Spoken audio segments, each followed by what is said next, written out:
Les camions débarquent sur le circuit du Mans Bugatti à l'occasion de la 38e édition des 24 heures camions. Soyez toutes et tous les bienvenus sur la chaîne L'équipe pour suivre le résumé complet que j'ai le plaisir de présenter avec cet homme, Fabien Calvet. Bonjour Fabien. Bonjour Anthony. Alors on va se régaler parce qu'il y a tous les constructeurs, Fabien, présents dans la Sarthe.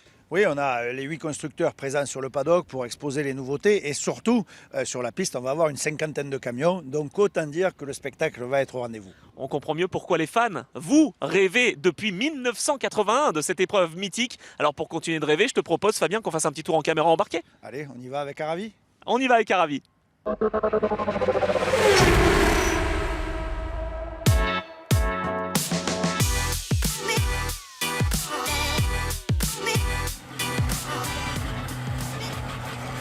Des camions et surtout qui revient de une petite blessure à Nogaro, ça arrive, mais en tout cas il est de retour et il nous présente ce circuit que tu vas nous commenter donc.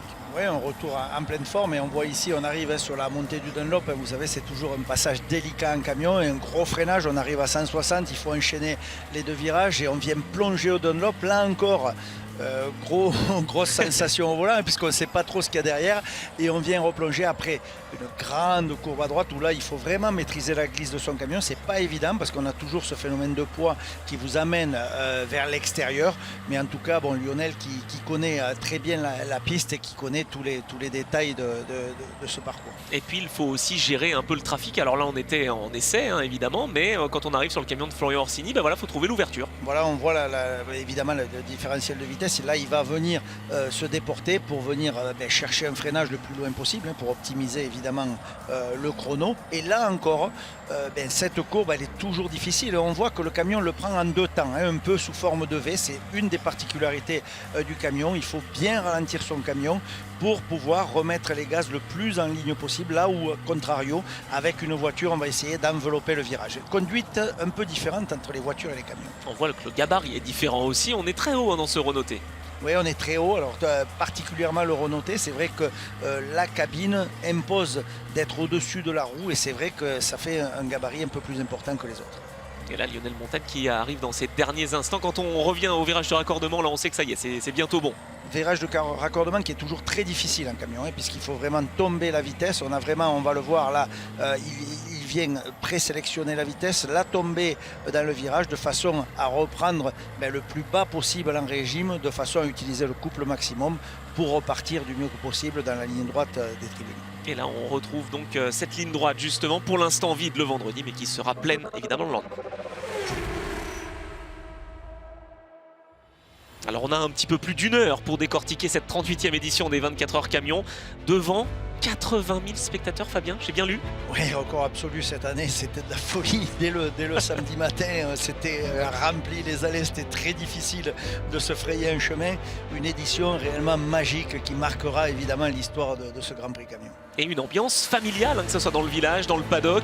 On peut même repartir, en plus de s'être bien amusé, avec un petit contrat en poche. Oui, il y a le village emploi qui fonctionne à merveille. On voit que les plus grosses sociétés de transport sont là pour recruter. Alors évidemment des conducteurs, mais pas que, tous les métiers du transport et également les constructeurs qui cherchent des mécaniciens, des carrossiers, des électriciens. Le monde du poids lourd qui évidemment est à la recherche de personnel et c'est plutôt pas mal, ça fonctionne. Alors on parlait de ces constructeurs, 8 constructeurs, et bien justement ils sont tous là, ils ont tous répondu présent. C'est quand même une grande fête populaire.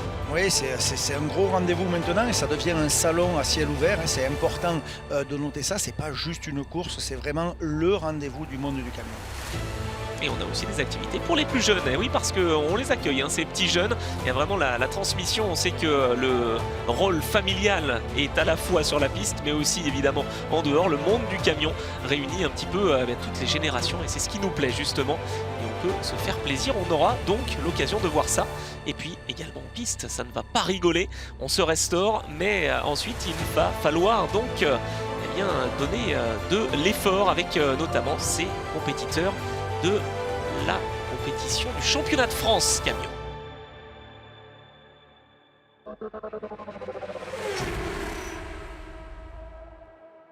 Et à tout seigneur, tout honneur, on commence par la première course de ce championnat de France camion et on va retrouver le poleman Théo Calvet. C'est bientôt le départ. Comment tu te sens avant cette première course de cette édition?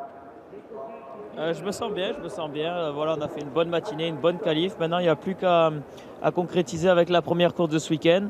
Donc on a l'avantage de la première position, mais ici au Mans, rien n'est gagné. Le deuxième est aussi bien avantagé pour le deuxième virage. Donc voilà, maintenant il faut rester sur ses roues. Bon, c'est compliqué de faire autrement, mais voilà, il faut rouler avec la tête et j'espère faire au mieux. Il a commencé en 2 roues, Théo Calvet, c'est pour ça qu'il nous dit ça, non? C'est un biker à l'origine. En tout cas, on s'élance pour ce tour de formation tribune pleine derrière le Pace Truck qui est vraiment unique sur toutes les épreuves du championnat. Oui, le Pace Truck, c'est lui qui vient maintenir et donner l'allure de ce tour de formation. C'est vrai que ça vient réguler un peu la vitesse. Il faut que ça soit compris entre 50 et 70 km/h. Et lorsque la direction de course est satisfaite de la grille, on donne le départ dans ce tour. Et là, le Pace Truck va venir s'effacer pour laisser place à un départ lancé. Et à partir de là, c'est le poleman qui va définir un peu cette allure. Et c'est contrôlé par GPS. C'est-à-dire que si on vient à démarrer trop doucement ou trop vite, on peut potentiellement être verbalisé, en tout cas pénalisé pour excès de vitesse au départ. Et regarde cette image, c'est quand même incroyable, hein. 29 camions, on peut pas faire mieux. Carton plein, le circuit est homologué à 29, on avait 32 concurrents, 29 ont pris le départ, c'est une vraie réussite du championnat de France. Ils sont là, ils sont prêts. Donc Théo Calvet, Jonathan André, c'est parti avec toujours beaucoup de suspense. Au départ, on va arriver à la courbe Dunlop. C'est généralement assez compliqué de trouver sa place. Oui, compliqué. Et on l'a vu, Jonathan André qui prend un meilleur départ. Il faut rappeler quand même que les 3 premiers sont pénalisés au niveau de la prise d'air au turbo. Donc il manque un peu de puissance. Et Jonathan n'étant pas dans les 3 premiers, il a pu pleinement profiter de la vélocité du moteur ban. Et il a fait la différence dès le départ. Oui, c'est vrai que c'est important de le souligner. Voilà, le règlement aussi qui est fait pour le spectacle aussi et pour essayer de redistribuer un peu les cartes. Voilà, le but du jeu, en tout cas, les 3 premiers ont une bride d'air plus petite, ça 63 mm par rapport à 65, ce qui fait quand même une différence de quasiment 80 chevaux. Donc là, sur le coup, on a vu que ça marche, ça fonctionne. Et Jonathan, s'est pas laissé compter l'histoire et il a profité de cet avantage. Et une fois qu'il est parti, toujours très dur de le rattraper. Là, il a bien montré effectivement les couleurs du Lyon Truck Racing avec ce numéro 44. Il est pour l'instant en tête assez largement. 2 secondes sur Théo Calvet. Derrière, on a Thomas Robineau, local de l'étape. On rappelle aussi l'anniversaire de l'équipe Robineau, 40 ans de compétition camion. Oui, historique. C'est vrai que le team Robineau est de loin le plus ancien en France. Enfin, en tout cas, un des piliers de ce championnat. Et ça continue au fil des ans avec aujourd'hui les 2 cousins. Et attention derrière parce qu'on a la nouvelle génération. Le 94, c'est Yvan Rodriguez. Et puis le 68, Aurélien Ergotte. C'est pas mal aussi d'avoir ces petits jeunes qui se battent vraiment à couteau tiré. Oui, on voit que le peloton est très serré, on le voit là, Rodriguez, Ergotte, Montagne, on voit que ça se bataille, rien n'est joué. Et c'est vrai qu'au Mans, c'est d'autant plus vrai qu'on est souvent limité à 160. Donc tous les camions étant limités à 160, on vient s'arrêter quasiment au même moment. Donc évidemment, ça donne du spectacle sur les freinages et sur les réaccélérations. C'est pas toujours facile, on est quasiment à la mi-course et regarde derrière avec le camion rouge numéro 31 de Patrick Châtelain qui prend l'avantage sur Guillaume Martin. C'est pas mal, il fait de la résistance, Patrick. Patrick, très belle saison, un nouveau camion, il faut le souligner. Cet hiver, il a mis en service donc cet Iveco Strator. Vous voyez avec le capot devant, ça change de l'Iveco Stralis qu'il avait auparavant. Et un camion qui fonctionne bien. Et Patrick, qui est toujours aussi en forme, même si c'est un pilote professionnel à plein temps maintenant, puisque retraité de son métier de chef d'atelier, il peut se consacrer pleinement à la compétition. Ça, c'est plutôt pas mal. Oula, attention avec Raphaël Souza qui tente l'intérieur sur Lionel Montagne. Il faut se frayer un passage, ça a été viril mais correct. C'est jamais facile, évidemment, 5 tonnes 4 au freinage. La piste, on a quand même des camions de 2,50 m de large. Donc évidemment, parfois, ça vient un petit peu freiner et se frotter pour assurer le passage. Raphaël Souza qui partait bien et qui finalement a un petit peu perdu de temps au départ, même beaucoup, et qui doit revenir petit à petit. Il a dépassé Lionel Montagne, Aurélien Ergotte, et puis maintenant il s'attaque à Yvan Rodriguez qu'il connaît bien. Et ça y est, il est passé devant et il se retrouve 5e tout simplement. Oui, mauvais départ pour cette première course pour Raphaël, mais en tout cas il a rattrapé. Alors c'est toujours plus dur si tu loupes un peu ton départ, après il faut quand même cravacher pour revenir, et on voit le niveau est tellement haut sur ce championnat de France que ne serait-ce qu'être dans les 10 premiers, c'est pas forcément si facile. Non, on est d'accord, il y a une vraie densité et pour l'instant il y en a un qui est en train de faire cavalier seul, c'est Jonathan André avec ce man numéro 44, 5 secondes 1 tout simplement d'avance, 9 secondes, même 10 d'avance sur Thomas Robineau. Il est en train vraiment de frapper du poing sur la table. Et là on a clairement vu l'effet de la bride, puisqu'il faut savoir que Théo ou encore Thomas Robineau, eux, ont l'abri depuis petite et ça a joué à la faveur de Jonathan. Et c'est vrai que bien une fois les écarts donnés, on va dire que les pilotes se sont contentés de ça pour toujours privilégier la course suivante, puisqu'on le rappelle, la course suivante c'est en grille inversée, donc le premier repart 8e et le 8e repart premier.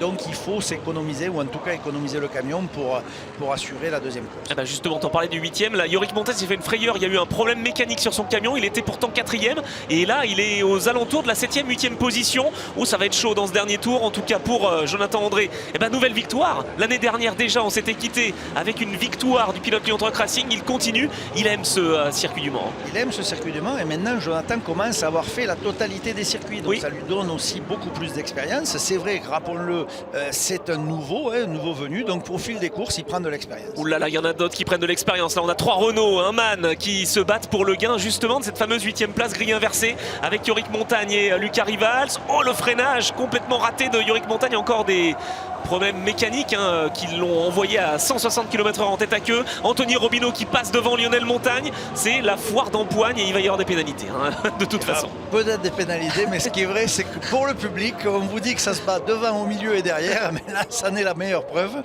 C'est vrai que passer à 4 de front, ça peut pas passer. Il faut obligatoirement qu'il y en ait un qui passe sur le côté. C'était compliqué. Bon, 2 pénalités vont être données. Le camion numéro 24 de Yorick Montagne pour le contact et le numéro 40 d'Anthony Robineau pour avoir coupé un peu la trajectoire. C'est finalement Lionel Montagne et donc Lucas Rivals qui vont se retrouver sur la première ligne de la grille. On redécouvre le résultat avec le trio de tête. Donc bien le 44 Jonathan André devant le numéro 20 de Théo Calvet. On va écouter peut-être le vainqueur, Jonathan André. Le fait d'être ici au Mans, vainqueur avec une légende, Noël Crozier. Comment tu te sens? Bravo. Au top. Quand j'avais 6 ans, je le regardais sur les podiums. Et là, je suis à côté de lui en bas. C'est un honneur, c'est une super course. C'était pas un petit peu ton pilote, Théo Calvet? T'étais pas un peu son ingénieur? Là, franchement, quelle performance! Les premiers tours de piste qu'il a fait, j'étais son ingénieur. J'essayais de lui apprendre tout ce que je savais parce que je ne devais pas rouler un jour.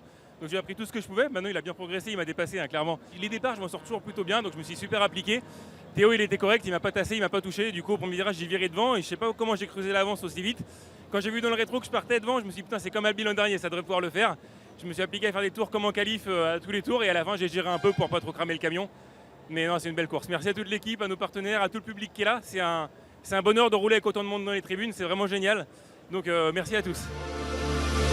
La joie évidemment pour Jonathan André, vainqueur et donc le premier podium de ce week-end avec le pilote Lyon Truck Racing en tête devant 2 champions de la discipline, Théo Calvet, Thomas Robineau.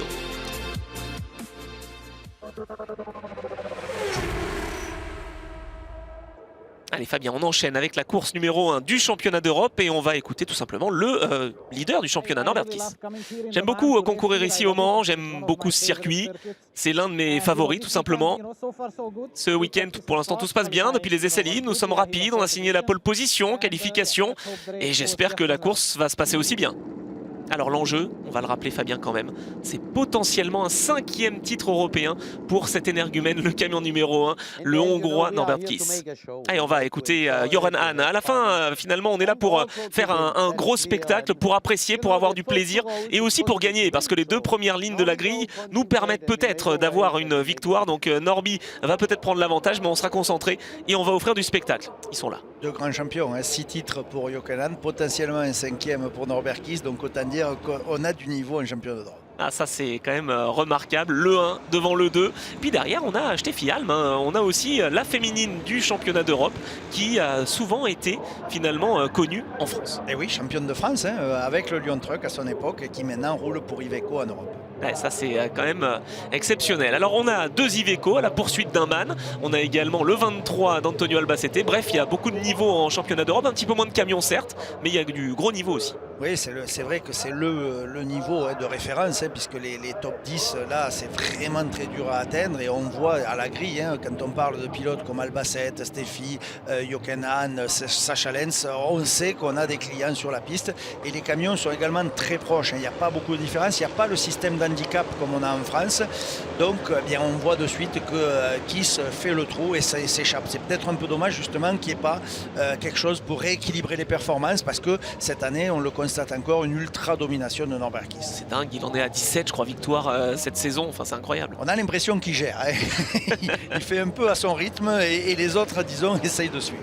Et là pour l'instant c'est dur de suivre. Joran Hahn quand même s'accroche, Steffi Alm très bonne troisième pour l'instant, et puis derrière on a Albacete et Lens, on a des énervés quoi. Ouais, on a des énervés, mais Albacete fait une très très belle saison, hein. Il faut rappeler quand même que c'est un des plus vieux briscards de la bande. Quel âge, 60 il approche des 60 oui, je dirais, mais en tout cas beaucoup de saisons de camions de course à son actif, et on voit que malgré son âge il fait quand même, il dame le pion à pas mal de jeunes. Donc en course de camion c'est pas ultra physique, hein, il faut le dire, il faut être évidemment en bonne condition, mais c'est pas, on n'a pas besoin d'être au top, et un jeune de 20 ans fait pas forcément la différence par rapport à un pilote avec plus d'expérience. Il pourrait faire la différence si les conditions étaient chaudes par exemple. Voilà, exactement. Mais là, sur Le Mans, on a vraiment eu la météo idéale, hein, pas trop chaud, tout ce qu'il fallait. Et on voit de belles courses. Et en parlant de jeunes, on a notre champion, en tout cas le champion en titre, hein, José Eduardo Rodriguez, le numéro 38, qui lui aussi fait une belle saison en championnat d'Europe et qui se bataille pour le titre de junior, hein, le titre européen de junior. Ouais, c'est pas facile, hein. Face à André Coursim, le Iveco numéro 11, à José Eduardo Rodriguez, c'est aussi une belle famille dans le monde du camion. Hein, ça. Mais là aussi, hein, le grand-père, le père et maintenant le fils. On a la triplette en course de camion. Et d'ailleurs, souvent à Madrid, les trois générations courent, ou en tout cas s'alignent au départ. Donc c'est vrai, chez la famille Rodriguez, le camion, ça fait partie de l'ADN familial. Ah, ça c'est clair. Et d'ailleurs, le papa est derrière avec le numéro 14, José Rodriguez, qu'on connaît bien aussi en France et qui a beaucoup roulé. Voilà, qui a roulé chez Team 14 à l'époque, hein, et qui là fait quelques piges. Il ne fait pas la tonalité du championnat, il fait quelques piges. Et là, on voit le plus jeune de la famille qui a un découp avec Cursi, mais on voit il n'y a pas de cadeau sur la piste, hein, que ce soit Stéphane Fass qui était en embuscade derrière, on voit qu'on ne lâche rien. Et là on ne lâche rien non plus avec le 23, le man de Albacete, juste derrière Steffi Alm, l'allemande, avec le numéro 44, cet Iveco numéro 44 qui aimerait monter sur le podium. Ça fait un moment qu'elle n'est pas montée sur le podium, Steffi, donc forcément c'est peut-être là, ici au Mans, où on peut tirer son épingle du jeu. Mais alors il y en a un qui fait vraiment un cavalier seul, c'est quand même Norbert Kiss, hein. Il a un boulevard.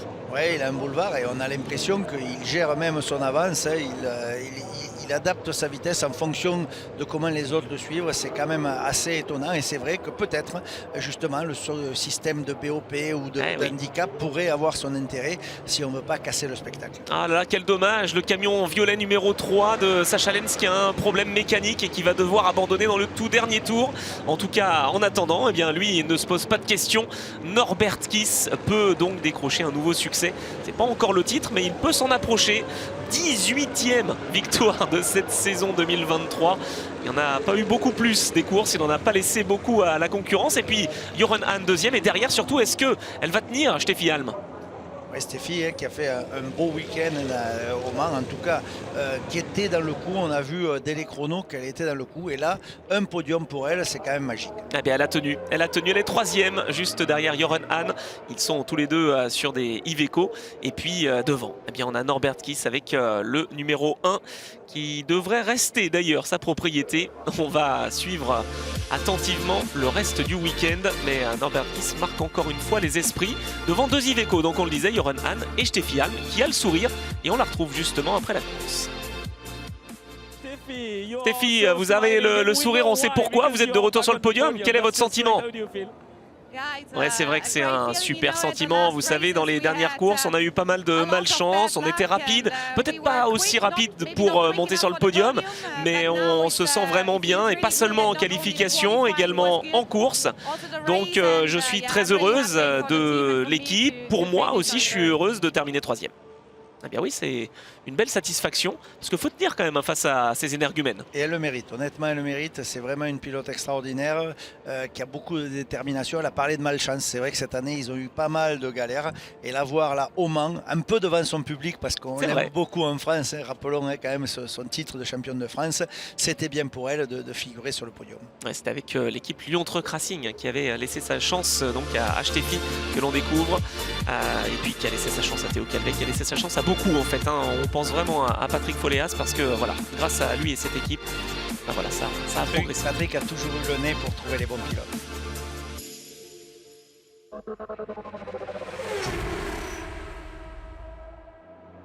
Et on enchaîne avec la deuxième course du championnat d'Europe, donc camion.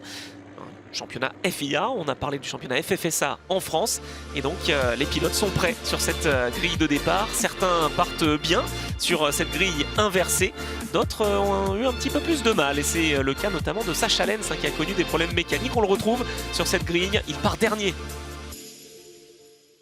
Sacha, c'était pas une bonne première course malheureusement. Qu'est-ce qui s'est passé avec le camion ? Ah, dans la première course, quelque chose a cassé sur l'essieu avant et en fait j'avais plus de direction, donc voilà, maintenant on a réparé, tout va bien, mon équipe a fait un travail fantastique, on démarre depuis la dernière position mais je pense qu'on a le rythme pour être aller au moins dans le top 10.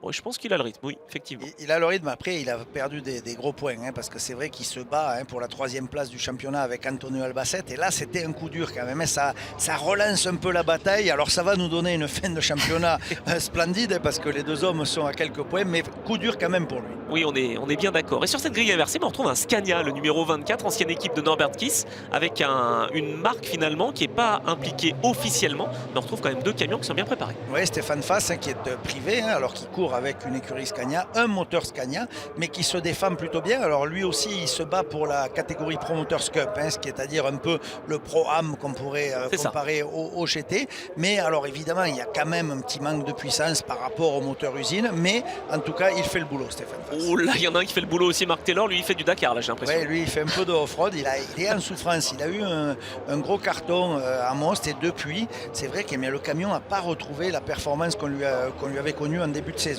Et c'est vrai qu'il galère pour revenir au plus haut niveau, alors qu'on l'a vu dans le top 10 fréquemment en début de saison. Ça fait partie de ces pilotes britanniques aussi qui aiment bien venir en Europe parce qu'il y a un championnat de Grande-Bretagne évidemment très connu, mais aussi ce championnat d'Europe accueille des pilotes britanniques. Oui, Newell en est un autre bel exemple. C'est vrai que cette année, les 2 pilotes font la totalité du championnat d'Europe et se sont illustrés à plusieurs reprises, puisque bon, de part par leur pilotage un peu viril, il faut le dire, mais en tout cas, ça met du spectacle au milieu de la grille. Ah ça, on est bien d'accord. On a vu que Steffi Halm et André Coursim étaient également très très larges, et puis Jamie Anderson fait partie de ces Britanniques justement, qui est en première position. Attention, oh, Joran Hahn qui écarte José Dordo Rodriguez et derrière, qui est le petit malin avec le camion numéro 1?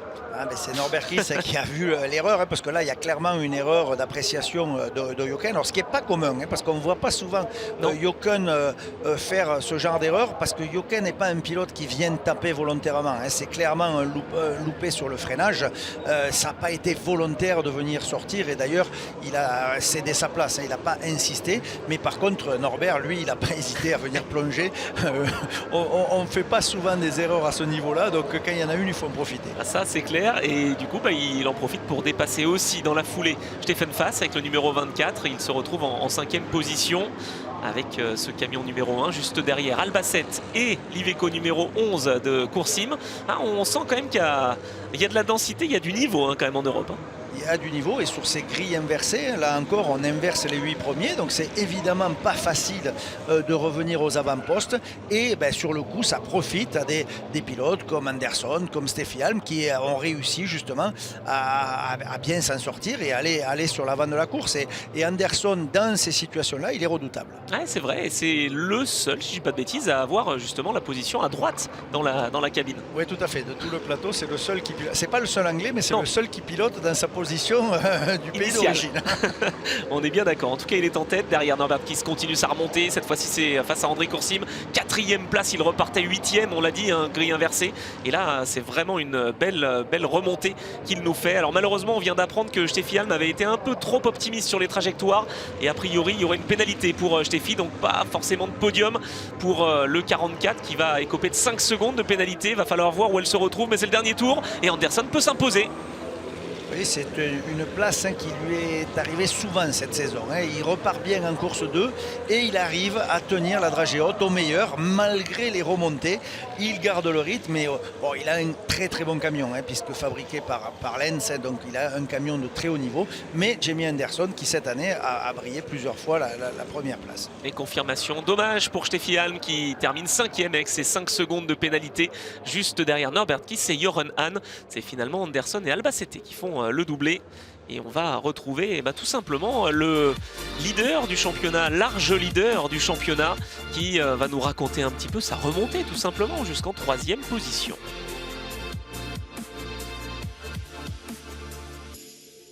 Vous savez, j'étais assez bloqué en 8e position, puis ensuite Joran a fait un dépassement, une erreur sur José Eduardo, et ça a ouvert un écart pour moi, et je l'ai dépassé, j'ai dépassé les deux, j'ai fini 4e sur la piste, mais quelqu'un a eu une pénalité, c'est un podium chanceux, mais on le prend.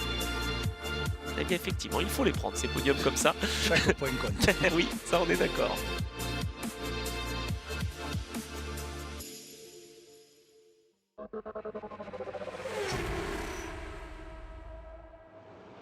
C'est un événement que nous vivons sur la chaîne L'Équipe. On passe désormais au championnat de France. La deuxième course, une grande première dans l'histoire récente des courses de camions. Une course nocturne sur le tracé du Mans Bugatti.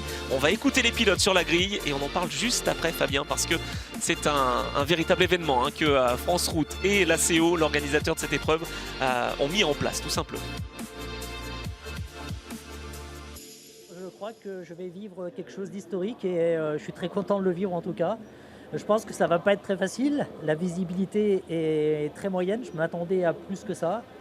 Et puis surtout, on a un drapeau jaune qui est a priori la moitié de la course. Donc sur la dernière partie, et là je ne comprends pas du tout. Ça veut dire que quand on va arriver sur un retardataire, on ne peut pas le doubler. Mais on va voir comment ça va se passer.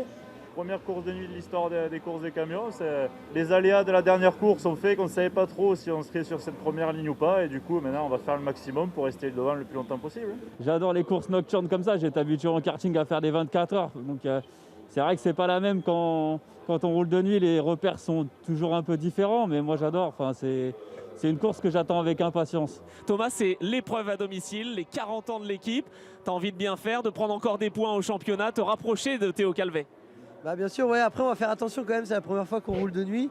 Donc on va quand même faire attention, mais bon ouais, on va essayer quand même d'aller faire une bonne place. Mais c'est vrai que pour regarder dans les rétros, tout ça, ça éblouit pas mal. Donc je pense qu'il va falloir faire attention et être vigilant. Eh bien, le public est venu en nombre, Fabien. Ça fait plaisir, hein, des images comme ça. Hein. Ça, c'était carrément magique. Parce qu'il n'y avait pas une place de libre et tout autour du circuit, c'était plein. Et il y avait vraiment une atmosphère si particulière. C'est une première. On avait ce dossier dans les cartons déjà depuis un moment. Voilà. Oh, ben, l'idée, elle est venue de Vincent Beauménil, Pierre Dubois. Moi, on a tous échangé. Et au fil des ans, elle s'est montée. Et finalement, on l'a fait. Et franchement, l'ACO s'y est pas trompé. Le succès est au rendez-vous. Et c'est clair qu'on va sûrement le refaire très bientôt. Ah, ça donne cette ambiance justement des 24 heures. Ce sont les 24 heures camions. Voilà, on roule de nuit. On était carrément dans l'esprit. Les pilotes en tout cas sont impatients. Hein. On les sent un petit peu stressés aussi, mais bon, je pense qu'ils vont être ravis à l'issue de cette course. On va s'élancer pour 9 tours toujours et on l'a entendu, il y a un secteur qui est neutralisé, mais le reste du circuit ne l'est pas. Donc c'est parti avec les deux Renaultais qui sont aux premières et deuxième positions, Lionel Montagne et Lucas Rivals, où ça va être serré ce premier virage. On voit surtout que ça arrive très fort derrière avec ici un freinage limite dans leur gotte, mais c'est passé, tout le monde est passé. Parfait, il a fallu rester concentré, mais c'est bon pour Aurélien qui était un petit peu large. Il faut aussi penser aux conditions de piste, hein. C'est voilà, un petit peu plus gramouillé, c'est un petit peu plus délicat. La particularité ici, il faisait quand même assez frais et on avait pas mal d'humidité. Et comme là on voit la vapeur d'eau qui se dégage des freins, donc ça vient se mettre, en tout cas mettre une fine pellicule sur la piste, et la poussière que l'on voit, c'est un peu ça, c'est justement ces projections d'eau qui viennent rendre la piste glissante. Donc il faut faire attention à ne pas se faire piéger, et de nuit c'est encore moins évident parce qu'on n'a pas les repères. On est bien d'accord, mais enfin tous les camions quand même sont équipés, on l'aperçoit, hein, voilà, des rampes de phare additionnelles qui sont ajoutées, et là on s'aperçoit surtout qu'entre Buggy-Rand ne se fait pas de cadeau, et ça passe à l'extérieur pour Théo Calvet. Fallait sortir les coudes, et c'est ce qu'il a fait face à Raphaël Souza. Ouais, et puis il ne faut pas perdre de temps, parce que comme l'a souligné Lionel, il y a des zones en drapeau jaune où on ne peut pas forcément doubler. Et là, il faut pas perdre une seconde pour assurer la remontée, parce que rappelons-le, on part de la 8e place ou 7e place, donc 4e grille, donc devant on ne vous attend pas forcément, quoi. Non, on est bien d'accord. Lionel Montagne en tout cas est en tête, et c'est Théo Calvet qui est remonté en 2e position. 3e place pour Yvan Rodriguez. Oh, alors que Thomas Robineau est dans les stands. Aïe. Gros Gros problème mécanique ce week-end, ça n'a pas forcément été évident pour Thomas. Alors c'est vrai que c'est dommage parce que c'est leur anniversaire, ils étaient là pour faire la fête, mais c'est vrai qu'il y a eu pas mal de galères en termes de mécanique et évidemment ça va coûter des gros points à Thomas. Ah, c'est dommage parce qu'en termes de championnat, il avait vraiment fait de belles choses à Nogaro et puis également au Nürburgring. Donc bon, bah voilà, ça fait partie du jeu et c'est passé pour Théo Calvet sur Lionel Montagne. Voilà, ça y est, la première place, il partait 8e, il est premier. Oui, on a vu que au fil des tours, je dirais qu'il a pris confiance, ou en tout cas c'est vrai, les pilotes le disaient, il n'y a pas forcément de repères, on a une petite appréhension et Théo s'est relativement débridé assez vite, je dirais, peut-être un peu plus vite que les autres, qui ont mis peut-être un peu plus de temps à s'habituer et on a vu clairement tout au long de la course ce déclic de Théo et donc sa remontée fulgurante pour arriver de la 7e à la première place. Et oui, et celui qui partait 8, c'est le vainqueur de la première course, Jonathan André, attention à l'intérieur ici, qui tente une manœuvre sur Lionel Montagne. Oh non, le contact. Bon, décidément, le pauvre Lionel Montagne, que ce soit au Castellet ou ici, il se fait souvent pousser. Ouais, là, c'est vrai qu'on a vu le sol, on voit beaucoup de gravier sur la piste. C'est vrai qu'on parlait des repères et peut-être Jonathan n'a pas bien apprécié les repères de freinage. Voilà, il n'a pas forcément tapé volontairement et ce final, regarde, final, ça, c'est magique. Alors, moi, je vais vous dévoiler un secret. Je savais qu'il allait y avoir des feux d'artifice, mais les pilotes ne le savaient pas. Donc, à la radio, je dis attention, ça va péter. Parce que ça peut surprendre quand on ne le sait pas. On est bien d'accord. En tout cas, la victoire pour Théo Calvet, 2e place pour Raphaël Souza et 3e pour Yvan Rodriguez. Super podium. On va écouter justement la réaction de ces pilotes qui sont sur le podium, avec notamment Théo Calvet, vainqueur d'une course historique. Donc ça y est, à tout jamais, il sera le premier à s'être imposé dans une course nocturne. Et puis également Jennifer Janiak, première féminine sur ce classement. Et à l'issue de cette course, on sent toute la joie justement pour le vainqueur. Comment tu te sens? J'imagine que tu te sens bien. Ah punaise, c'est incroyable, c'était vraiment une superbe expérience. Honnêtement, je me suis régalé. Alors au début, je ne vais pas mentir, j'ai un peu galéré à me mettre dans le rythme. Il est 21h30, on n'a pas l'habitude de rouler à cette heure-ci. Mais et puis de s'adapter. Et puis avec toutes les sections jaunes qu'il y avait, il ne fallait pas faire de bêtises. Voilà, le but c'était d'assurer. Et puis d'un coup, je me suis senti trop bien. Et j'ai trop kiffé et du coup, j'ai mis le paquet. Et je suis remonté, c'était génial. Franchement, super, une belle expérience, vraiment. Je me dis que je vais rouler que de nuit maintenant. Non, j'avais un petit peu peur au départ. C'est vrai que la nuit, comme ça, on n'arrive pas à évaluer les distances de sécurité, notamment derrière avec les phares. Après, je me suis concentrée sur devant et je me suis dit, adviendra ce qu'il adviendra. Ça a fonctionné. Merci à toute mon équipe. C'était encore pas gagné ce matin, mais nous, c'est toujours dans la difficulté qu'on y arrive finalement. Faut de l'adrénaline. Oui, c'est ça, ouais. Et merci à tout le public d'être resté présent. J'ai vu que tout était encore plein tout autour du circuit et ça fait chaud au cœur. Ils sont heureux. Ils sont heureux et puis on voit la spontanéité. Et on voit que ils sortent vraiment les émotions naturelles. Là.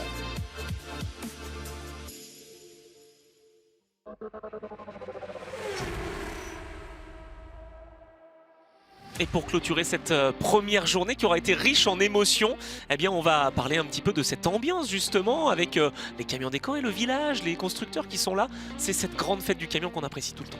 Oui, là, Le Mans, c'est vraiment l'apothéose de la saison. Oui. On a vraiment le feu d'artifice à tous les niveaux. Et c'est vrai que le paddock, ça se vit. Les 8 constructeurs, un vrai salon à ciel ouvert. On a les camions décorés. Une fois de plus, on le répète, l'ADN des courses de camions, vous achetez votre billet, vous pouvez accéder à tout. Il n'y a pas de zone restrictive. On a accès à tout. Et franchement, il y a du spectacle, non pas pendant 24 heures, mais là, c'est pendant 48 heures de spectacle. Du samedi au dimanche, c'est du non-stop. Et toute la nuit, on a vécu une expérience extraordinaire cette année. Ouais, quand on dit de réserver son week-end, c'est vraiment tout le week-end pour les petits et pour les grands. En tout cas, on a été ravis et on a vu un concert en plus années 80.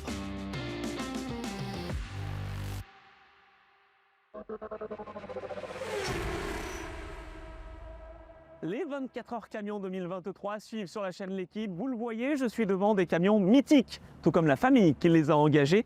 Gros plan sur la famille Robineau. Est-ce que c'est une émotion particulière, Pascal, de se dire que voilà, le nom Robineau, ça fait 40 ans qu'il est sur les paddocks? Oui, bien sûr, parce que à l'époque, au tout début, en 81, on était venu comme visiteur et on s'est dit pourquoi pas, on pourrait peut-être participer en 83. Et l'idée est venue comme ça. Et à cette époque-là, je roulais avec mon père, on en faisait équipe. On a vécu les premières éditions des 24 heures avec nos parents qui roulaient. Et après, petit à petit, on est passé de l'autre côté de la barrière. Donc Thomas a commencé à piloter, Jérémy a piloté. Et puis maintenant, depuis 2 ans, je participe aux 24 heures aussi à mon tour. Donc ouais, on vit les choses différemment, quoi. Et c'était tous les 2 ans à l'époque, Le Mans, qu'on avait quand même le privilège de rouler avec des pilotes comme Pescarolo. En habitant Le Mans, c'était vraiment une référence et un honneur de rouler en même temps qu'eux sur la piste. Je vois aussi du jaune, là, c'est une couleur qui est chère à l'équipe Robino. Qu'est-ce que c'est, Anthony? La jeune génération, entre guillemets, on n'est pas forcément des bons élèves parce qu'avec les années, on a repris les couleurs de nos partenaires. Mais c'est vrai que historiquement, les premiers camions de l'équipe ont été jaunes. Alors si un jour on a l'opportunité de refaire des camions jaunes, on le fera, mais parce qu'on est attaché aussi à cette couleur-là. Pascal, t'es nostalgique un peu du pilotage de ces anciens camions ou quand tu vois les nouveaux, tu te dis bon, quand même, ça a bien évolué? Bien sûr, il y a eu de l'évolution. Mais bon, sur les grandes lignes, on va dire, le règlement reste pratiquement le même, avec les vitesses identiques. Nous, à l'époque, savoir que en 83, on décrochait la SMI le vendredi soir. Je venais sur le circuit et puis on repartait le lundi matin avec le camion. Alors c'est complètement différent, il n'y avait pas d'arceau. On ne nous demandait même pas d'avoir une ceinture de sécurité, mais on était sur la piste. On a eu de la chance d'être plusieurs fois vice-champion de France et champion de France avec Thomas. Donc aujourd'hui, ça me sert aussi quand je suis derrière le volant. Donc on a vécu des belles éditions des 24 heures, des beaux championnats. Et en plus, là, cette course de nuit, c'est un rêve, quoi. Ça fait plusieurs années que le promoteur en parle et courir chez nous au Mans, déjà, c'est super. Pour moi, les 24 heures, c'est toujours l'événement de l'année. C'est la course référence pour nous. Et c'est là, et encore aujourd'hui, on voit bien, il y a toujours un engouement pour tout le monde, pour les concurrents comme le public. Et le public, d'ailleurs, va venir en nombre. C'est quasiment une édition record. Pour les 40 ans du Team Robino, c'est pas mal, ça, Anthony? Ah oui, je pense que la météo va jouer en notre faveur. Donc ouais, c'est sûr, on est à la veille, aujourd'hui on est vendredi, donc là on est à la veille, c'est sûr, d'une édition record. Sans problème, tous les indicateurs sont ouverts et quand je vois le plateau de concurrents, quand je vois déjà l'effervescence qu'il y a autour de l'événement, nous on est locaux, donc on sait comment ça se passe localement et l'effervescence elle est immense. Ouais. Eh ben, génial, merci beaucoup messieurs. Voilà, vous avez un petit aperçu de l'histoire des courses camions avec le Team Robino, 40 ans, et on est reparti pour encore au minimum 40 ans justement de plaisir. Très émouvant, hein, ce petit reportage. On va avoir l'occasion d'en reparler, Fabien. En attendant, on se concentre sur la 3e course. On écoute Lionel Montagne. Lionel, c'est vraiment bien pour un retour de se retrouver, ça y est, aux avant-postes. Tu montres que ce Renault, il est bien ici au Mans. Oui, absolument. Au Mans, on a toujours été pas trop mal. L'année dernière, on a gagné. Bon, on ne gagnera pas cette année, mais j'espère qu'on va bien figurer en tout cas. 4e place sur la grille pour Lionel Montagne. C'est vrai que ce coup de projecteur sur la famille Robino, c'est quand même assez émouvant. Ouais, c'est une vraie histoire de famille. André, le papa de Pascal, qui nous regarde en haut, doit être fier de l'évolution de ce team. Moi, j'ai couru contre, pas avec, mais contre Pascal ou même Olivier, le papa d'Anthony. Donc c'est vrai que c'est une vraie histoire familiale et c'est aussi ça, les courses de camions. Il faut se rappeler de l'histoire et d'où on vient. Et j'ai entendu le nom de Pescarolo. Il y a des pilotes comme ça qui roulaient en camion. Il y avait Pescarolo, Chemarin, il y avait beaucoup de grands noms, Jacques X. Il y avait quand même de grands noms qui ont fait l'histoire des courses de camions et c'est génial d'en arriver là aujourd'hui. Ah ben là on y est, hein, vraiment. La 3e course, donc la première, on va dire, de ce dimanche. Il y a 2 courses par championnat par journée. Et on y est, donc on va s'élancer dans quelques instants. Toujours plus de 25 camions sur cette grille de départ. Et donc départ lancé avec la pole position dans cette course numéro 3 pour Théo Calvet devant Raphaël Souza. C'est un doublé des Buggyra Freightliner. Oui, doublé des Buggyra et avec les mêmes accélérations et les mêmes performances puisque les camions sont strictement identiques. Et c'est vrai qu'on voit que c'est serré au départ. Et le premier freinage, c'est quand même le moment clé de la course. Ah oui, là, ce premier freinage, effectivement, il faut trouver sa place. Il faut trouver la bonne ligne. Certains sont un peu larges, justement, mais tout passe sans encombre. Ça fait partie aussi du briefing qui est donné par la direction de course avant les épreuves. Oui, et puis je dois dire que notre direction de course en France est de très haut niveau maintenant et même supérieure presque à l'Europe où on voit qu'il y a beaucoup plus de vigilance et beaucoup plus de respect des pilotes. En tout cas, même quand c'est serré, on voit qu'il n'y a pas de coup volontaire. On a mis de l'ordre et c'est tant mieux parce que ça fait du beau spectacle. Je dis directeur de course, je peux dire directrice aussi de course. Il y a les deux, nous on est mixte en France, c'est l'avantage, on est toujours en avance, tu sais, on a un coup d'avance sur tout le monde. Avec oui, Pauline et Julien qui sont donc aux commandes selon les épreuves. En tout cas, Thomas Robineau est un petit peu loin malheureusement, il est en train d'attaquer Lionel Montagne, mais bon, il va essayer de porter haut les couleurs de son équipe. Et derrière, attention à l'attaque d'Aurélien Ergot, il est surmotivé ici au Mans. Pourtant, son DAF n'a pas forcément toute la puissance nécessaire pour se battre aux avant-postes. Non, c'est clair, c'est un camion un poil en dessous, mais en tout cas le pilote, lui, a le niveau et il est devant son public, parce que quand tu es au Mans et que tu es parisien, il y a quand même beaucoup des fans qui font le voyage, donc c'est vrai qu'il avait à cœur, bien évidemment, de faire briller les couleurs de son équipe. Avec un nouveau moteur quand même cette année pour le DAF numéro 68, toujours une équipe familiale, on le disait, le team CCF. Attention à Thomas Robineau avec le camion numéro 2, toujours derrière en embuscade Lionel Montagne, et puis cette succession de camions vraiment incroyable, cette variété aussi de modèles. Oui, en France, on a la chance, avec un plateau de 32 pilotes, on a quasiment toutes les marques, et c'est vrai qu'on le voit, un plateau général qui s'est fortement amélioré, la présentation de tous les camions, on voit que ça fonctionne, que le plateau est au rendez-vous, et évidemment quand vous avez 29 camions au départ, vous avez du spectacle tout au long de la course. Malheureusement en termes mécaniques, parfois ça coince. Florian Orsini et Guillaume Martin ont été un peu pris au piège. Et Yvan Rodriguez un peu large là ici au virage du musée. Oui, qui s'est loupé tout simplement sur le freinage, et on le voit bien, ça permet aux autres de recoller, donc ça relance un peu la course, et derrière on voit José Souza qui va peut-être en profiter pour se rapprocher et pourquoi pas dépasser. Oui, c'est vrai. Alors c'était le virage de la Chapelle et juste avant le musée. Mais en tout cas, ça s'est joué à rien du tout entre Yvan Rodriguez et Aurélien Ergot. Thomas Robineau qui a réussi à dépasser Lionel Montagne. Oui, Robineau qui partait loin, pas forcément en bonne position, mais qui revient, qui petit à petit fait son retard et remonte aux avant-postes, qui est sa place, on va dire. Robineau, il est fait pour être sur les 3 premières places. Il a en tout cas le niveau et l'expérience pour revenir, mais on le voit, rien n'est jamais joué. Il ne faut pas non plus faire des pronostics trop vite. On avait dit en début de saison, Théo, il va survoler les débats. Bien non, et certes, il est aux avant-postes, mais on voit qu'entre Robineau, Aravi, Souza, Raphaël Souza qui fait parler de lui, on a des nouveaux pilotes, des nouveaux visages, et rien n'est joué avant le drapeau à damier. Et rien n'est joué non plus pour le top 15 là, avec Jennifer Janiac qui tente tout ce qu'elle peut pour résister à Patrick derrière, Patrick Châtelain, et pour revenir sur Stéphane Languilla. Il y a vraiment beaucoup de bagarres. Dommage. Que se passe-t-il pour Jonathan André? Et on disait la mécanique, problème de frein, et notamment un début d'incendie sur les freins. Donc c'est vrai que rien n'est joué avant le damier, et on voit, c'est aussi savoir ménager son camion. Là, il y avait un petit problème de refroidissement d'eau, donc évidemment, avec les incidences que ça peut avoir, et un abandon malheureusement à la clé pour Jonathan. Et juste avant d'avoir peut-être le drapeau jaune, là on est en train de se battre avec Kenny Couin, le 34, et Pierre-Yves James, le numéro 27. Là, on se fait pas de cadeau vraiment. C'est même plus qu'un drapeau jaune, c'est drapeau rouge là. Interruption avant la fin de cette course, c'était nécessaire, Fabien?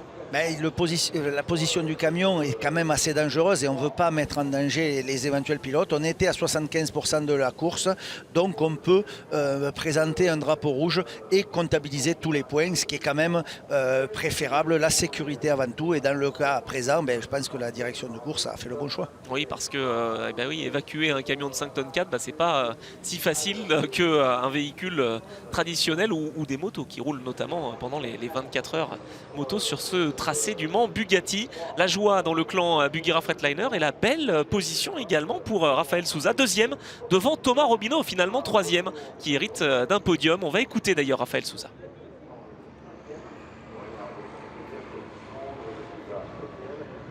Deuxième place, encore un podium, tu les enchaînes? Ouais, c'est très bien. Cette fois-ci, je n'ai pas loupé le démarrage. J'ai bien démarré, j'ai suivi Théo, et la course s'est super bien passée. On a pris un peu le gap, et voilà, le podium il vient tout seul. S'il vient tout seul, il a bien bossé en tout cas. Il a bien bossé, et puis c'est vrai que le fait d'avoir son leader devant, ça aide un petit peu, et c'est clair, on est un peu tiré, comment dire, on vient suivre dans ses roues, et ça aide, et en tout cas Raphaël a fait le boulot, et c'est tant mieux.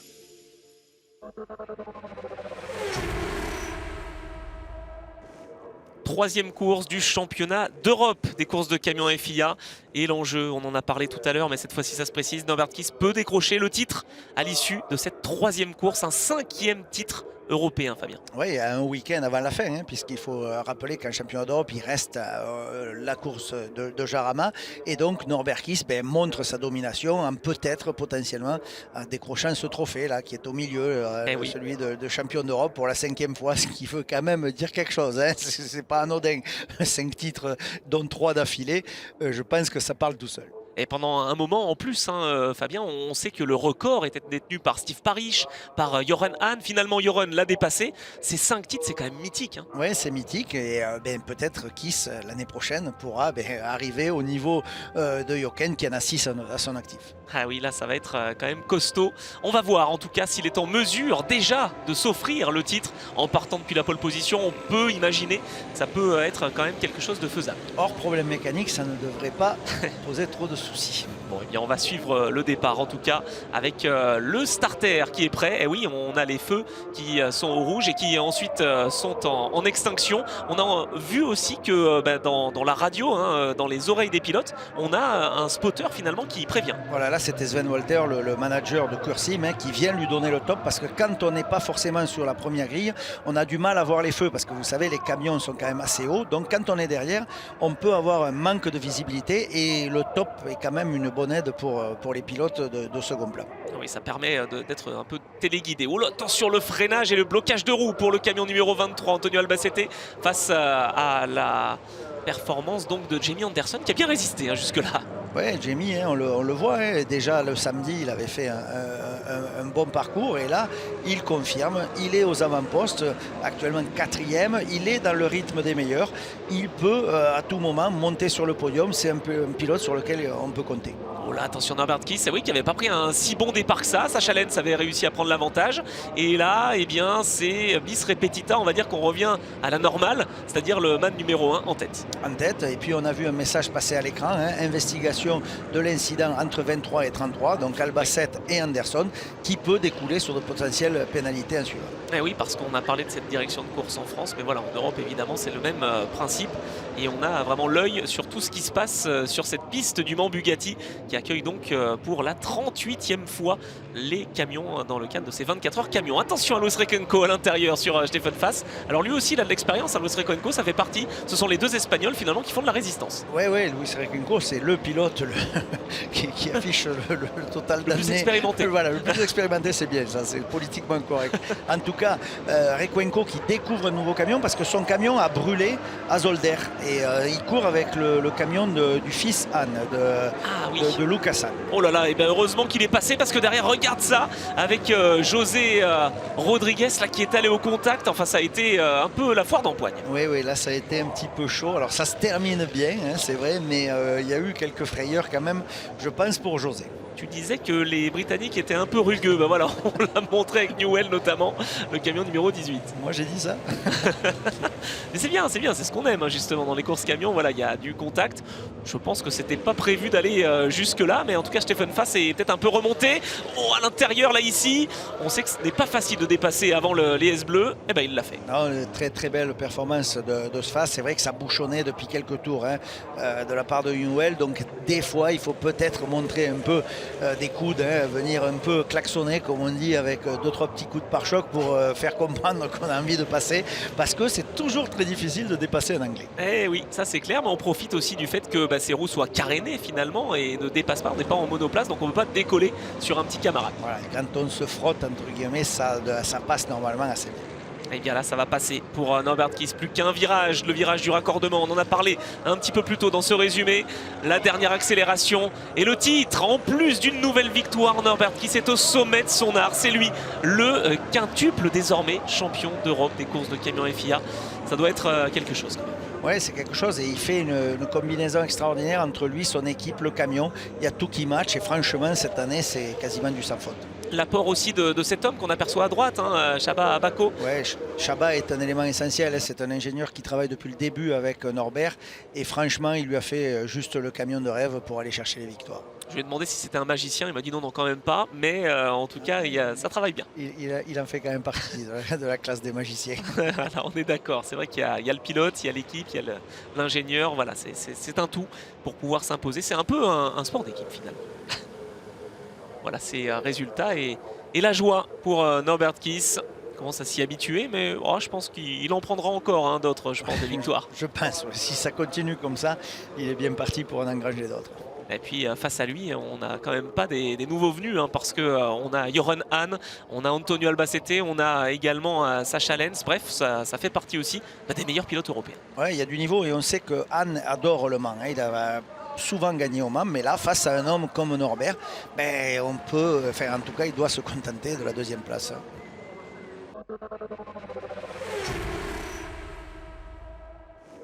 Et on enchaîne avec la 4e et dernière course de ce championnat d'Europe. Le titre a été donné, le titre est joué donc pour Norbert Kiss, mais on va quand même l'écouter et lui demander son avis justement et son sentiment, surtout après avoir décroché ce titre 2023 qui de toute façon semblait acquis depuis un petit moment, mais il fallait encore y arriver sur la piste et justement on lui demande comment il se sent.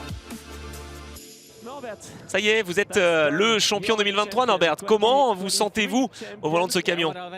Je suis très heureux de cette saison globalement. C'est un très bon travail de l'équipe Revech Racing. Alors moi j'ai commencé en sim racing et puis ensuite j'ai eu la chance de rouler dans la compétition réelle. Je suis arrivé en truck racing, en course de camion, et j'ai gagné un nouveau titre cette année, un championnat d'Europe. Je suis vraiment très fier. J'aurais jamais pensé que ce soit possible, mais voilà, on y est. 5 titres européens. J'espère rester encore 2-3 années de plus pour avoir quelques titres supplémentaires. Oui, tiens, c'est pas par hasard qu'il dit 2 ou 3 années supplémentaires. Juste pour battre tout le monde, pour mettre tout le monde d'accord. Il va régler tout le monde. C'est ça, c'est juste une mise au point. Voilà, exactement. Mais bon, 5 titres, c'est quand même remarquable, vraiment. Ça fait partie des plus grands talents de l'histoire des courses de camions. Et le public, toujours là, toujours au rendez-vous. Évidemment, dans cette tribune Goodyear, on sait qu'il y a vraiment beaucoup d'enjeux aussi. C'est la dernière course, grille inversée, Luis Requenco aux côtés d'André Coursim. Il y a moyen pour Luis Requenco peut-être de faire un podium. Oui, Luis ou André, ce sont des pilotes évidemment, disons qu'ils n'ont pas l'habitude d'être devant, mais sur les grilles inversées, ils sont là et on voit qu'ils ont le rythme, on voit tout au long de la saison qu'ils arrivent à faire des positions alors qu'on voit derrière, c'est toujours très serré. Lorsque vous avez Anderson à côté de vous, il y a un peu de fumée sur les roues, ça c'est assez fréquent. Oh là là là, attention! Et on va dire que ça passe, mais avec beaucoup de chance. Et là, la direction de course n'a rien dit. Pourrait peut-être faire des zooms caméra de façon à voir certains qui coupent un peu les vibreurs. Oui, parce qu'elles sont là, ces caméras, justement, sur le très moderne circuit du Mans, avec André Coursim qui a évité un peu tout le grabuge, on va dire. Mais là, Steffi Halm, j'ai l'impression quand même qu'elle a été bien touchée. Ouh là, d'ailleurs, ça s'est passé. Ah oui, c'est passé, mais qu'est-ce que c'est là? Qu'est-ce qui se passe? Ce qui s'est passé, suite au contact, il y a une cuve d'eau, puisqu'on transporte de l'eau et on voit l'eau jaillir du camion qui s'est décrochée du camion, puisque dans le contact, les fixations ont été sectionnées. Et là, ce qu'on voit dessous les flammes, c'est tout simplement la cuve qui traîne par terre.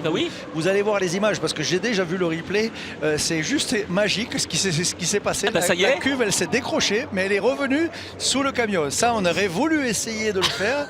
Je pense que ce serait très difficile à faire, mais en tout cas, ça va engendrer l'abandon de Steffi Halm. Mais ça, c'est bien dommage parce qu'elle était en très bonne position. Oui, elle aurait vraiment pu encore une fois se battre pour le podium. Elle en a déjà un, évidemment, à son actif ce week-end.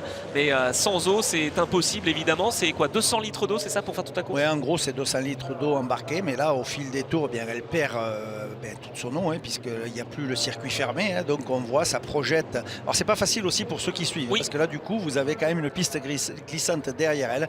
Et voilà, là, elle est obligée de capituler, puisqu'elle sent bien qu'il n'y a plus de frein, puisque sa température, elle doit le voir aux écrans, puisqu'on a des écrans de contrôle, que la température grimpe.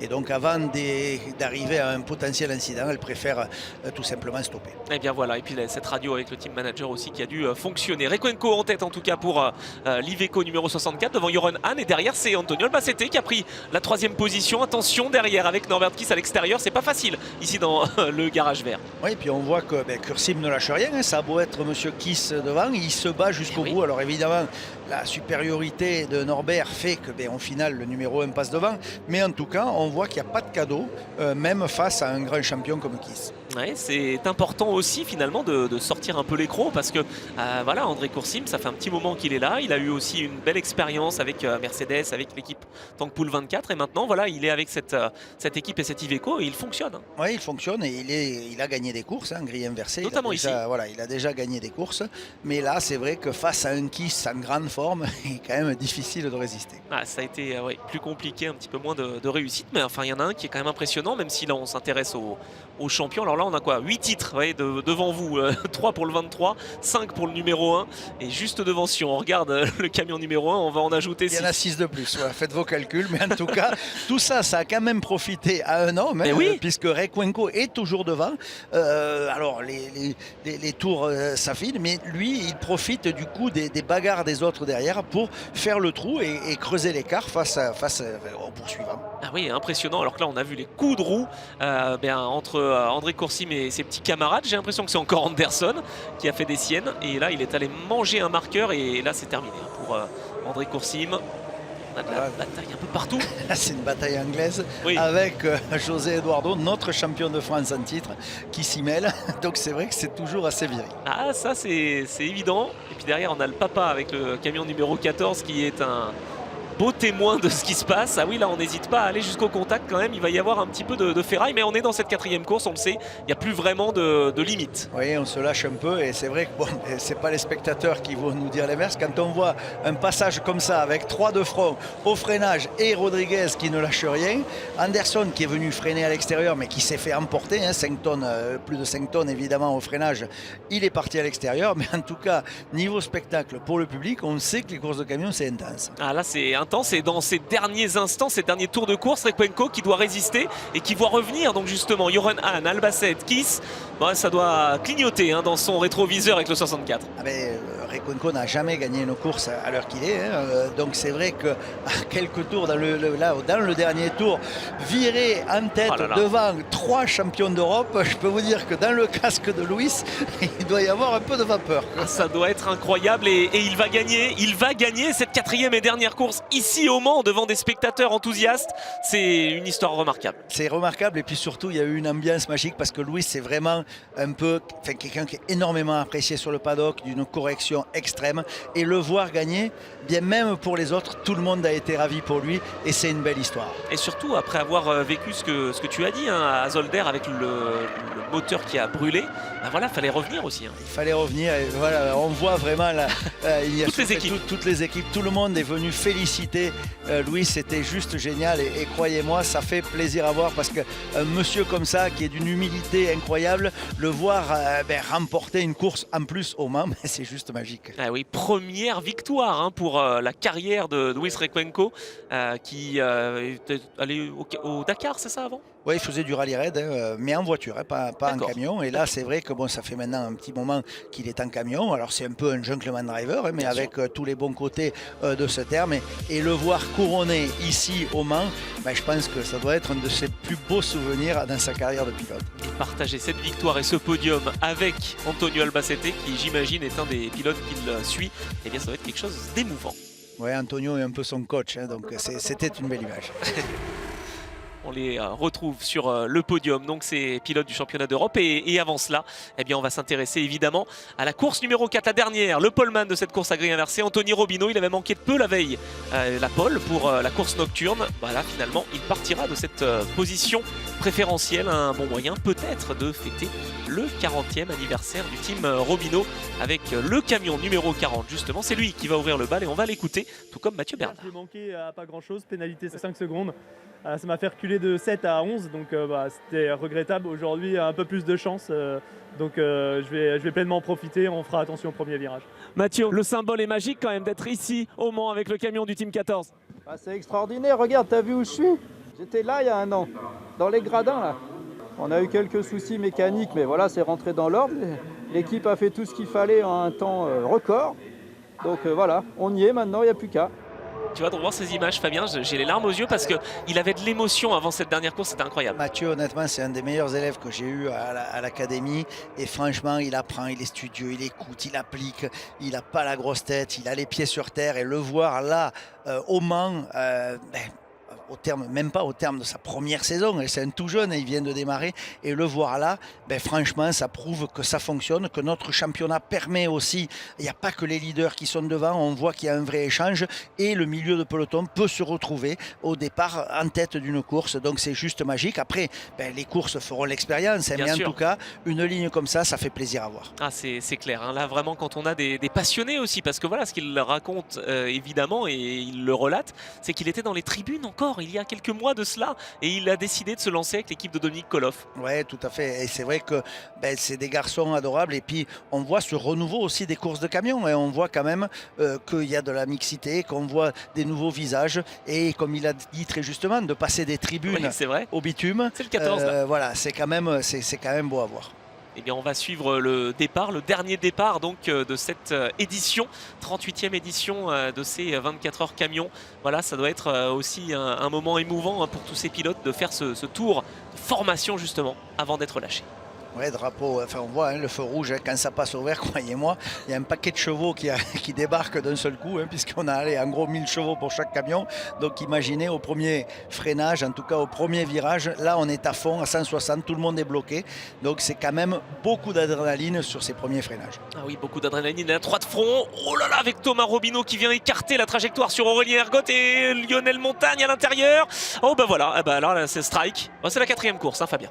C'est la 4e course, on l'a dit, ce qui est valable en Europe est aussi valable en France. On se lâche un petit peu, on sait qu'on n'a pas à repartir après. Donc là, c'est Ivan Rodriguez qui en a fait les frais. Et c'est vrai que le freinage, on a vu que ça s'est un peu bousculé pour tout le monde. Les directions de course a passé tout simplement un drapeau rouge parce qu'il y avait 2 camions dans le bac qui n'ont pas pu repartir. Donc on vient bien nettoyer la piste et pour relancer un nouveau départ. Départ qui se fera avec la même grille puisqu'il n'y a pas eu un tour. Eh oui, et d'ailleurs 400 commissaires bénévoles tout autour du circuit du Mans pour cette édition. L'occasion de les saluer aussi et de rappeler l'engouement finalement, parce que les commissaires ne viennent pas seulement aux 24 heures auto, mais aussi pour les camions. Non, toutes les épreuves, et c'est vrai qu'ils font partie de la réussite de cet événement. Et là, 2e départ, on prend les mêmes, on recommence, mais pas forcément dans le même ordre, avec toujours la même intensité sur le freinage. Ah oui, ça c'est clair, il manque quand même à l'appel Lionel Montagne, qui malheureusement n'a pas pu reprendre le départ. Mais là, attention au freinage ici, cette fois-ci ça va un peu mieux, blocage de roue quand même pour Patrick Châtelain. C'était compliqué, mais tout est passé, et c'est Yorick Montagne qui est en tête. Oui, et puis belle opération pour Ivan Rodriguez, puisque tout à l'heure il s'est retrouvé sur le carreau. Là, il tourne. Là, on a frôlé la catastrophe. Oh là là là là. On a déjà vu cette image avec Ivan Rodriguez l'année dernière. Oui, on a déjà vu, et puis surtout ou je ne sais plus à quelle course, on a vu surtout, c'était à Nogaro où Raphaël a tapé son coéquipier de plein fouet, pareil, en se loupant sur un freinage. On voit que c'est pas volontaire, il se loupe complètement. Il s'en est énormément voulu. Heureusement, Théo a eu un réflexe extraordinaire de le voir dans ses rétros et de l'éviter. Ça aurait pu faire bien plus mal, mais en tout cas dommage pour Raphaël parce qu'il perd des gros points sur cette action. Et il suit la trajectoire des plus grands, parce qu'en Europe il y a quelques années aussi il y avait eu un gros contact et un gros crash qui avait entraîné un drapeau rouge. Donc voilà, on sait qu'on peut se rater, c'est pas à recommander, mais ça peut arriver. Ah, ça peut arriver, et puis bon, là en tout cas ça a fait du spectacle, toujours pareil, le public n'en est que ravi. Ah mais ça on est bien d'accord. Et tiens, on retrouve Jonathan André rapidement avec le camion numéro 44 qui est un petit peu loin, il est 6e derrière Anthony Robineau, et là on s'intéresse à la bataille pour la première place avec Théo Calvet face à Yorick Montagne. C'est un affrontement qu'on a déjà vu par le passé cette saison. Ouais, déjà vu, mais correct, ça passe côte à côte, on l'a vu, c'est serré entre les hommes. Yorick ne relâche rien, il essaye de recroiser juste derrière. Là c'est vrai que sur le coup, Théo ça n'est un peu mieux sorti, mais on voit que c'est serré entre les pilotes de tête, et on voit les 4 premiers, ils se tiennent dans un mouchoir de poche. Eh oui, avec donc Théo Calvet en tête à la mi-course. On a réduit par le drapeau rouge à 7 tours, cette course, mais il est en tête et assez largement. Et là on retrouve José Souza avec le camion numéro 22 face à Jennifer Janiek. On ne se fait pas de cadeau non plus pour le gain de la 8e position. Elle est dans le top 10, Jennifer. Oui, Jennifer dans le top 10. José qui a eu un week-end difficile, ils ont eu 900 invités au sein du team, donc je pense qu'il était très préoccupé par la réussite de la manifestation, un peu moins sur le pilotage. En tout cas, un pilote qui a énormément fait de progrès, et on a hâte de le voir à Albi lors de la finale. Ah oui, ça c'est clair. Oh là, attention, Sébastien Descoff qui nous fait une petite tour, manœuvre. C'est ça, tour et puis s'en va. Oh, Thomas Robineau qui revient, qui remonte et qui est serré par José Souza justement. Ah oui, on ne se fait pas de cadeau là clairement dans ce dernier tour. Ouais, le dernier tour, hein, toujours important. Alors surtout quand la course est réduite à 7 tours, hein, c'est pas évident. Et c'est vrai qu'ici, on a vu que ça tassait un petit peu. Thomas Robineau, qui veut marquer des points le plus possible, qui veut remonter. Et donc, bien évidemment, c'est viril entre les deux hommes. Ah oui, parce que José Sousa partait sur la dernière ligne de la grille de départ dans cette course. Et là, justement, c'est terminé. Cette ligne, elle est coupée. Victoire pour Théo Calvet, qui va donc remporter son 3e succès en 4 courses. Quasi carton plein pour le pilote Buguira, qui s'impose 27 ans après son papa. C'est pas mal. Il n'était pas né. Non, on est d'accord, il n'a pas 27 ans, il est né en 2001.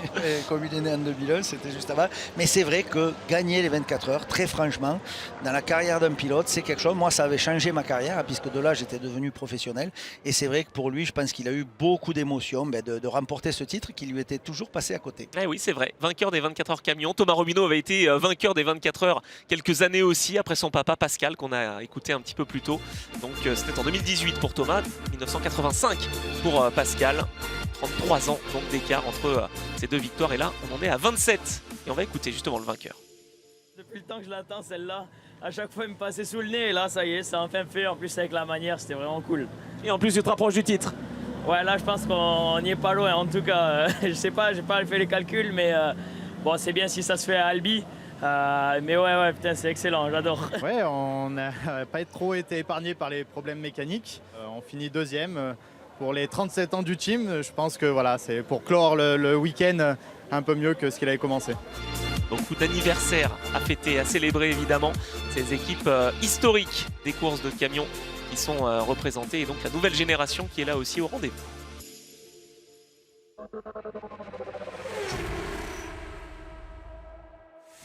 Faisons un petit bilan rapidement, Fabien, notamment au niveau des partenaires, au niveau de cette organisation. Carton plein, hein, vraiment une édition de tous les records, hein, records de participants, records de constructeurs présents. On a vu les plus beaux camions décorés, les épreuves mécaniques, le gym. Il y a eu beaucoup de choses tout au long du week-end. Et franchement, je pense que les spectateurs qui se sont rendus sur place en ont vraiment pris plein les yeux, parce que ça s'est jamais arrêté avec cette première, cette course de nuit. Là aussi, magique. On a vu de l'action, beaucoup d'intensité dans les courses. Donc, juste du bonheur pour tous les passionnés. Et voilà, le bonheur et la passion du camion, eh bien, elle est là, elle est présente.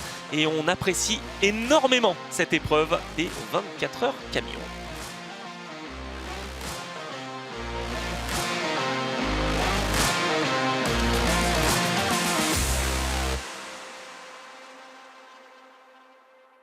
Quelle 38e édition des 24 heures camion, on se sera régalé, Fabien. En effet, vraiment de belles courses, du spectacle et surtout record de fréquentation, 24 heures juste magique. On est prêt donc pour vivre d'autres courses spectaculaires, des courses de camions sur la chaîne L'Équipe. Merci encore Fabien et à très bientôt.